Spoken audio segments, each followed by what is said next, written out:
शादीनामा पत्रिका द्वारा आयोजित ऑनलाइन व्यंग्य सम्मेलन में आप सभी का हार्दिक स्वागत। पत्रिका के संपादक श्री जितेंद्र शर्मा जीतांशु व संयोजिका आदरणीय कमू खटीक का अनेक आभार। मैं ब्रजेश नंदन नागपुर महाराष्ट्र से एक व्यंग्य प्रस्तुत कर रहा हूँ। शीर्षक है हुक्म का गुलाम। वैसे तो इस दुनिया में बहुत प्रकार के हुक्म के गुलाम हैं। जैसे कोई अपने मालिक के हुक्म का गुलाम है, तो कोई अपने बास के हुक्म का गुलाम है, तो कोई बीबी के हुक्म का गुलाम। बीबी के हुक्म का गुलाम होना आम है, पर सबसे बदनाम है। दुनिया में सबसे ज़्यादा ताने बीबी के हुक्म के गुलाम को ही दिए जाते हैं। मज़े की बात यह है कि कोई भी इससे अछूता नहीं है।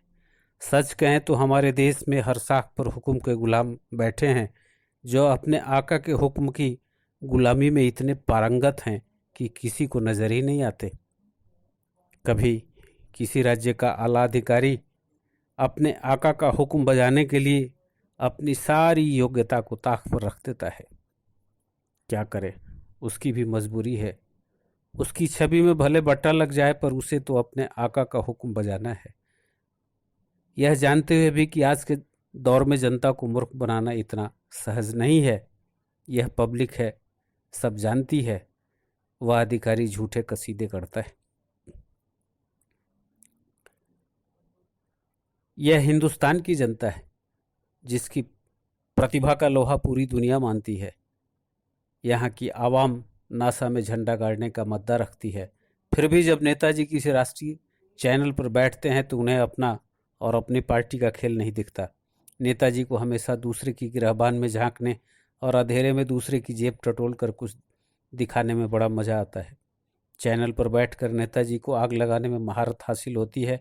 उस आग के भुरभुरे में कोई कितना जला भुना, उसी ताक झांक में उनकी निगाहें डूबती उतराती रहती हैं। मत पूछो श्रीमान। अपने प्रतिद्वंदी की बात सुनकर चैनल पर बैठे ही वे ऐसी कुटिल मुस्कान छोड़ते हैं जैसे सिर्फ और सिर्फ उन्हीं का ज्ञान चक्षु खुला है, बाकी का बंद है।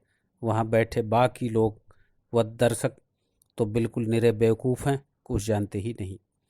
नेताजी यह जानते हुए भी कि आज के दौर में सबको सब कुछ दिखता है, पब्लिक को अपने अद्भुत अंदाज में नज़रअंदाज कर अपने ज्ञान का पिटारा बड़ी बेबाकी से खोलते हैं।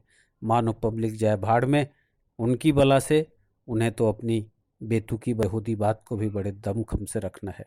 अच्छे कार्य का भी श्रेय विपक्ष को नहीं जानी चाहिए। विपक्ष की बात अगर सही है तो भी उसे लड़ झगड़ के गलत साबित करके ही दम लेना है।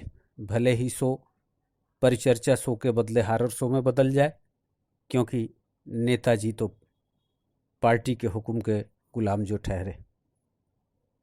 देखते नहीं उनकी बॉडी लैंग्वेज कितनी बेसुरी होती है, जिसकी उन्हें तनिक भी परवाह नहीं। चैनल वाले भी मज़े लेते हैं, उनकी भी टीआरपी जो बढ़ती है।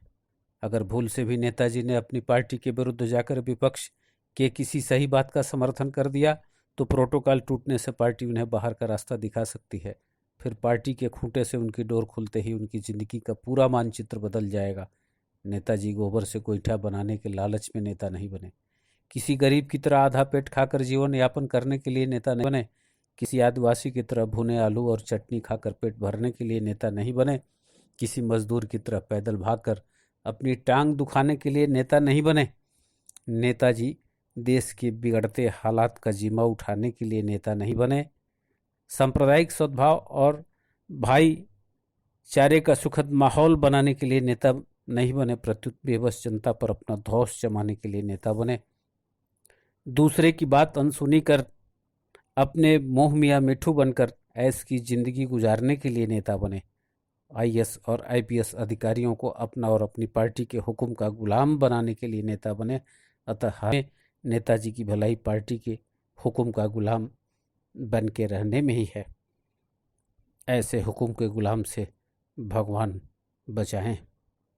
आपने कभी सुना है किसी नेता को विपक्ष के सही काम को भी सही ठहराते हुए? नहीं ना, कदापि नहीं। हाँ, अगर किसी नेता ने विपक्ष का यशोगान करना शुरू किया तो समझ ले उसने पार्टी छोड़ने की मानसिकता बना ली है।